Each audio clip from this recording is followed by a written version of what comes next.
Bulletin کا باقاعدہ آغاز کرتے ہیں۔ سب سے پہلے آپ کو بتائیں غزہ پر اسرائیل کی بربریت جاری ہے۔ اسرائیلی وزیر اعظم نے ڈھٹائی کا مظاہرہ کرتے ہوئے کہا ہے کہ آپریشن اس وقت تک جاری رکھیں گے جب تک مقاصد حاصل نہیں ہو جاتے۔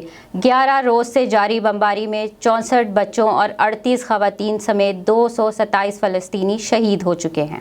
غزہ لہو لہو، شہر کھنڈر بن چکا ہے۔ صہیونی حملوں نے اسکول، یونیورسٹی اور ہسپتالوں کے ساتھ ساتھ رہائشی عمارتیں بھی تباہ کر دی۔ اسرائیل نے عالمی دباؤ کو خاطر میں نہ لاتے ہوئے فوجی آپریشن جاری رکھنے کا فیصلہ کیا ہے۔ اسرائیلی وزیر اعظم نے بے شرمی کا مظاہرہ کرتے ہوئے کہا ہے کہ آپریشن اس وقت تک جاری رکھیں گے جب تک اس کے مقاصد حاصل نہیں ہو جاتے۔ وائٹ ہاؤس کے مطابق امریکی صدر جو بائیڈن نے اسرائیل کو پیغام بھیجا ہے کہ آج سے کشیدگی میں کمی کی توقع ہے، جس سے جنگ بندی کی راہ ہموار ہوگی۔ برطانوی میڈیا کے مطابق حماس نے کہا ہے کہ 1 یا 2 روز میں جنگ بندی کی توقع ہے۔ اسرائیل نے غزہ پر مزید 100 سے زائد حملے کیے۔ حماس نے بھی جوابی کارروائی کرتے ہوئے راکٹ داغے۔